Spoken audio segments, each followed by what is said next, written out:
Thanks for joining me this month on this 30-day journey. I'm not calling it a course. It's not about productivity. It's really just about showing up and meeting ourselves where we are. I've been having a pretty difficult time with this pandemic for lots of reasons, and one of the areas I'm struggling most is in the creativity department.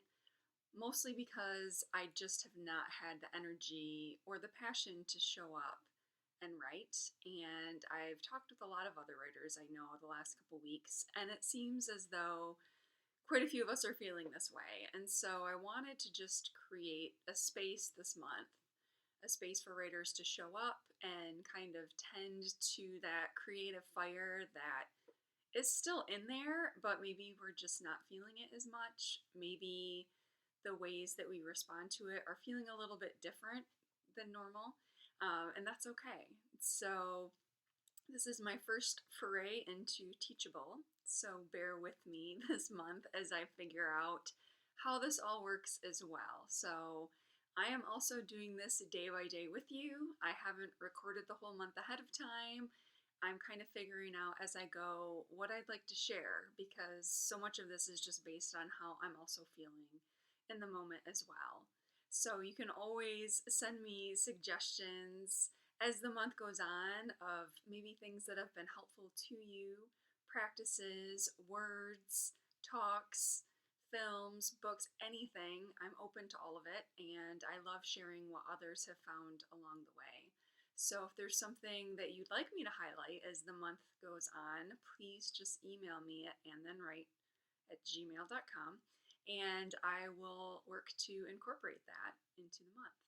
So today, just really brief. I don't want this to be prolonged each day. It's probably going to be 5 to 10 minutes at most each day, and sometimes I might just be linking you out to a talk or an article or something like that that I think is worth taking a look at for the day. But today I wanted to read a few words from the book Page After Page, Discover the Confidence and Passion You Need to Start Writing and Keep Writing, no matter what.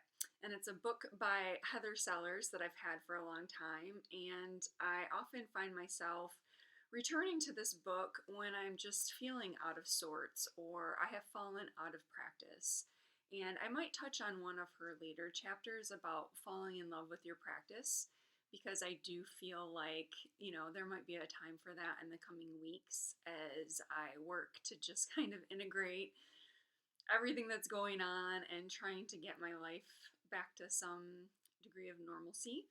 I might find that I have the time and space to do that. But I did return back to these words and thought you might find them helpful as well. But writing. Writing you don't do alone.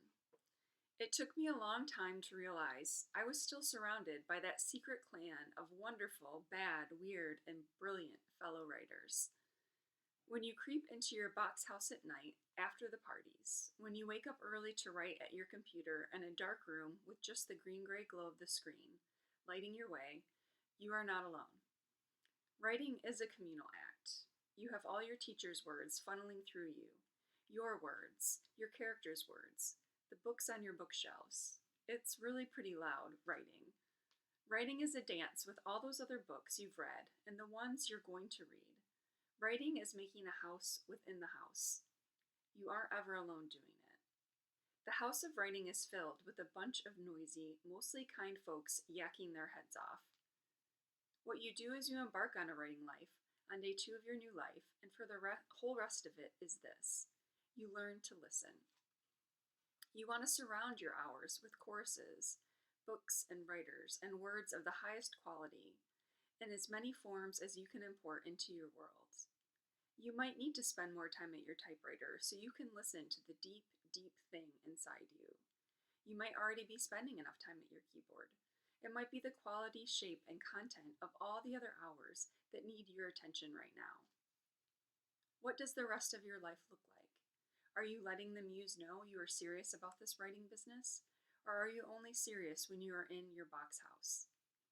Are you saturating your life with writing life stuff? Practice. Surround yourself with writers. Who will they be? Surround yourself with books. What will you read? Cultivate teachers. Who is in your backyard who can teach you something about writing? Writing is a way of life. Writing in a way that will save your life has a very interesting dynamic to it. To be successful as a writer, you have to cultivate two oppositional sides of your personality, the secret keeper you and the public chatty bold you. They're both in there, and they both deserve the honor of practice. So I don't know, I just returned to parts of this book at times and just happened to open to this page today and thought it was fitting and just really felt like I'm kind of in this quiet period right now of listening. And so that's kind of what struck me with those words today, was just this idea of taking in information right now and just listening. And then when we feel ready, to return back to the page and start writing. And so I invite you today to just listen. Just feel where your body's at, feel where your heart's at, your mind's at, and just listen. Listen to words of others, listen to anything that's coming to you, and just do with it what you will. Maybe it will compel you to return to the page. Maybe it will compel you to take a nap. I don't know. But just to be open to listening, and we'll go from there. We'll see what happens. All right? I'll see you tomorrow.